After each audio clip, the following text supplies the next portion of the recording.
ये कहानी बहुत पुरानी है। सुनने वाले को याद आनी आनी है। कहते हैं ये सारी है भूत की खेली। और इस कहानी का नाम है पुरानी हवेली।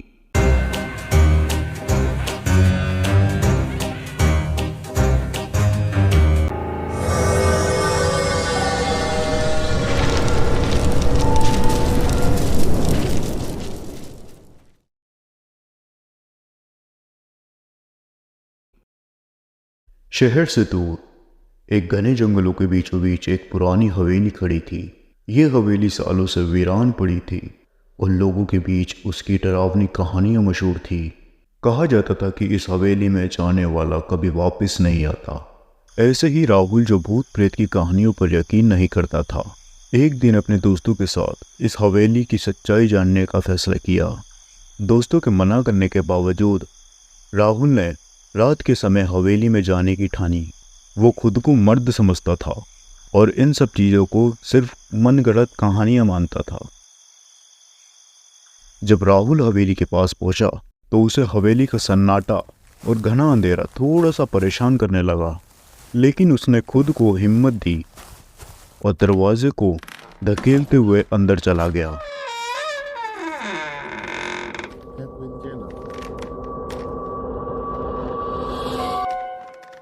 अंदर का माहौल ठंडा था,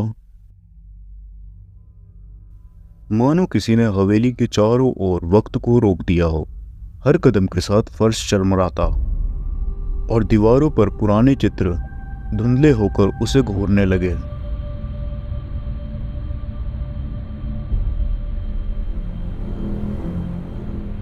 अचानक हवेली के अंदर उसे किसी कदमों की आवाज सुनाई दी।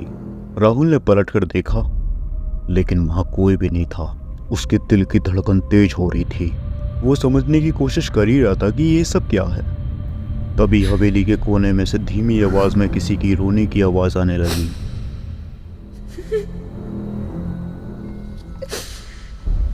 राहुल घबरा गया, लेकिन जिज्ञासा उसे आवाज की ओर खींच रही थी।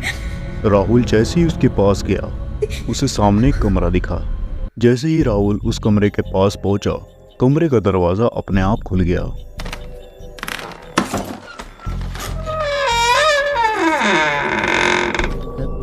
कमरे के अंदर एक पुराना झूला हिल रहा था, जैसे कोई इस पे बैठा हो, लेकिन वहां कोई नहीं था। राहुल ने पीछे हटने की कोशिश की, लेकिन तभी एक ठंडी हवा का झोंका उसके चेहरे से टकराया और अचानक से दोनों दरवाजे बंद हो गए। राहुल ने उन दरवाजों को खूब पीटा, खूब कोशिश की, लेकिन वो दरवाजे नहीं खुले। तभी एक ठंडी और गहरी आवाज कमरे में गूंज उठी। तुमने यहां आकर बहुत बड़ी गलती कर दी है।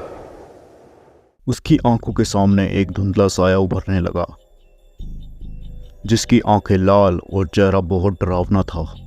ये हवेली सिर्फ उन लोगों की नहीं जो जिंदा हैं, साई ने कहा। यहां वो रहते हैं जो कभी मर नहीं सकते। राहुल चीखता हुआ दरवाजा तोड़ने की कोशिश करने लगा, लेकिन उस साये ने उसे जकड़ लिया था। उसकी आंखों में अंधेरा छा गया और अगली सुबह हवेली के पास से सिर्फ राहुल का एक जला हुआ मोबाइल फोन मिला। उस दिन के बाद कोई भी हवेली के पास जाने की हिम्मत नहीं करता। हवेली की खामोश दीवारें अब और भी ज्यादा डरावनी हो चुकी थी, मानो कोई वहां हमेशा के लिए कैद हो गया हो।